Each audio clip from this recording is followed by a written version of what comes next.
আজকের একটি মাত্র ক্লাসের মাধ্যমে আমরা অ্যাক্টিভ থেকে প্যাসিভ আয়ত্ত করার চেষ্টা করব। এখানে আমি একটি সেন্টেন্স এক্সাম্পল নিয়েছি, অর্থাৎ আমি এখানে 6টা নিয়মের এসএসসি এইচএসসি পরীক্ষায় যে 6টা নিয়মের উপর অ্যাক্টিভ প্যাসিভ আসে, সেই 6টা নিয়মের উপর আমি একটা সেন্টেন্স দিয়েই 6টা নিয়ম করব। অর্থাৎ তুমি যদি এই 6টা নিয়ম জানো, যে কোনো ধরনের অ্যাক্টিভ প্যাসিভ খুব ইজিলি করতে পারবে। এখান থেকে 100% কমন পাবে ইনশাল্লাহ। সো আমরা শুরু করি। এখানে আমি প্রথমে বলি একটা বেসিক বিষয়, অ্যাক্টিভ প্যাসিভ কি বোঝায়। অ্যাক্টিভ প্যাসিভ আমি সহজ একটা উদাহরণ দিয়ে বলি। যদি আমি বলি আমি তাকে 5টা বই দিয়েছি, এখন এখানে কাজটা কি? দেওয়া। দেওয়ার কাজটা কে করতেছে? আমি। I have given him 5 books. তাহলে এখানে যে দিচ্ছে সে সাবজেক্টে আছে আই। তাহলে যে কাজটা করতেছে সে যদি সাবজেক্টে থাকে তাহলে বাক্যটাকে অ্যাক্টিভ বলবো। কি বলবো? অ্যাক্টিভ। ওকে। আর যদি বাক্যটা এভাবে বলা হয়, তাকে 5টা বই দেওয়া হয়েছে, এখন তাকে 5টা বই কে দিয়েছে, কাজটা কে করেছে, সে কিন্তু সাবজেক্টে নাই। He has been given 5 books, এটা প্যাসিভ বাক্য। তো তাকে কে বই দিয়েছে সে সাবজেক্টে নাই, এই জন্য বাক্যটা প্যাসিভ। অর্থাৎ আমরা এক কথায় মনে রাখবো, কাজের সাবজেক্ট থাকলে অ্যাক্টিভ, আর কাজের সাবজেক্ট না থাকলে, যদি বাক্যের সাবজেক্ট থাকে তখন প্যাসিভ।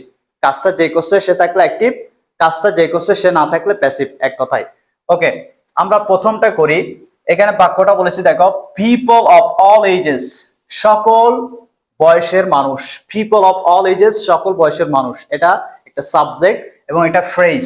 কয়েকটা শব্দ মিলে যদি একটা অর্থ প্রকাশ করে তখন তাকে ফ্রেজ বলে। ওকে, এটা হচ্ছে আমার subject, people of all edges. তারপরে এখানে এনজয়টা হচ্ছে ভার্ব। এনজয় দ্যাট মিনস উপভোগ করে। কি উপভোগ করে? দিস গেম, এই খেলাটি উপভোগ করে। তাহলে এটা হচ্ছে প্রেজেন্ট ইনডিফিনিটের বাক্য। তোমরা যদি সাবজেক্টের পরে যদি ভার্বের প্রেজেন্ট ফর্ম দেখো, সাবজেক্টের পরে যদি ভার্বের প্রেজেন্ট ফর্ম থাকে তখন এটা প্রেজেন্ট ইনডিফিনিটের বাক্য। আর প্রেজেন্ট ইনডিফিনিটের বাক্যকে প্যাসিভ করার নিয়ম কি? প্রথমে তুমি সাবজেক্ট লিখবে। সাবজেক্ট বলতে বাক্যের সাবজেক্ট, কাজের সাবজেক্ট না। প্যাসিভে সবসময় বাক্যের সাবজেক্ট হবে। ওকে, সাবজেক্ট লিখলাম। এরপর সাবজেক্ট অনুযায়ী তোমাকে এম ইজ আর লিখতে হবে। এটা শুধুমাত্র প্রেজেন্ট ইনফিনিটির রুলসে, ঠিক আছে? সাবজেক্টের পরে এম ইজ আর, তারপর বি থ্রি, অর্থাৎ ভার্বের পাস্ট পার্টিসিপল ফর্ম, 3 নম্বর ফর্ম, বি থ্রি ফর্ম। ওকে, তারপর হচ্ছে অবজেক্ট। ওকে, তাহলে আমরা প্যাসিভ করার সময় এই সাবজেক্টটা তো কখনোই রাখতে পারবো না। ওকে, এই সাবজেক্ট রাখলে আবার অ্যাক্টিভ হয়ে যাবে। তাও আমরা কি করব, ভার্বের পরে যে অবজেক্টটা আছে দিস গেম, এটাকে আমরা আনবো দিস গেম। ওকে, আমরা বাক্যে একটা সাবজেক্ট পেয়ে গেছি, দিস গেম। এরপর am is are, this game যেহেতু তার সাবজেক্ট সিঙ্গুলার, এই জন্য আমরা ইজ ব্যবহার করব। This game is.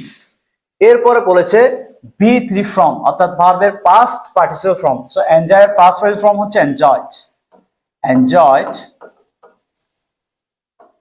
Okay, this game is enjoyed. এখন এই সাবজেক্টটাকে এখন আমরা এই সাবজেক্টটা লিখবো বাই এর মাধ্যমে, তাকে মাধ্যম বানিয়ে দিব।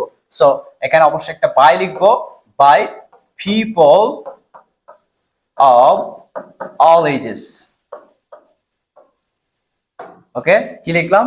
অবজেক্টকে সাবজেক্টে লিখলাম বাক্যের সাবজেক্ট হিসেবে, তারপরে am is are, V three from, then object.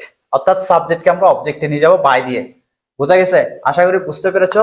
এরপর একটা সেম বাক্য, আমরা একটা বাক্য দিয়েই সবগুলো বুঝাই দেওয়ার চেষ্টা করব। People of all ages enjoyed. এখানে দেখো ভার্বের প্রেজেন্ট ফর্ম, আর এখানে people of all ages enjoyed, এটা ফার্স্ট ফর্ম। তাহলে ফার্স্ট ফর্ম, এটা ফার্স্ট ইনডিফিনিটের বাক্য, অর্থাৎ অতীতের কথা। Okay, so people of all ages enjoyed this game. So আমরা সেম ভাবে করব। অবজেক্ট কি আছে? ভার্বের পরে যে অবজেক্টটা থাকবে সেটাকে নিব দিস গেম। ওকে, এখানে প্যাসিভ স্ট্রাকচার কি? সাবজেক্টের পরে ওয়াজ ওয়্যার, প্রেজেন্টে এম ইজ আর, পাস্টে was were. So this game was, যেহেতু সিঙ্গুলার। তারপর বি থ্রি ফর্ম, এখানে বি থ্রি ফর্মই আছে যেগুলো ইডি, ওটার ফার্স্ট ফর্মও ইডি, পাস্ট পার্টিসিপল ফর্মও ED. Okay, enjoyed. This game was enjoyed by people of all ages. By people of all ages. ওকে, নিয়ম একই, জাস্ট ভার্ব চেঞ্জ হচ্ছে।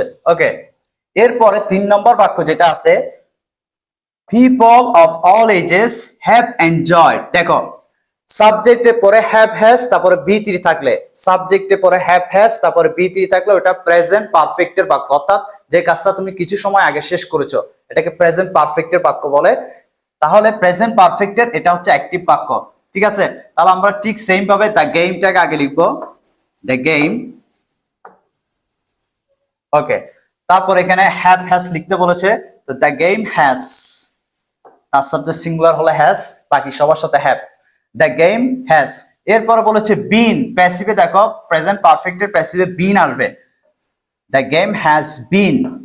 ওকে, তারপরে বলেছে বি থ্রি ফ্রম, তো এখানে বি থ্রি ফ্রম আছে এনজয়েড, আমি লিখে দিই enjoyed. Okay, the game has been enjoyed by people of all ages, by people of all ages। বুঝা গেছে? এটা হচ্ছে প্রেজেন্ট পারফেক্টের বাক্য। প্রেজেন্ট পারফেক্টের প্যাসিভে সাবজেক্ট হ্যাভ হ্যাজ, তারপরে বিন, V3 ভার্বের past participle form, then object.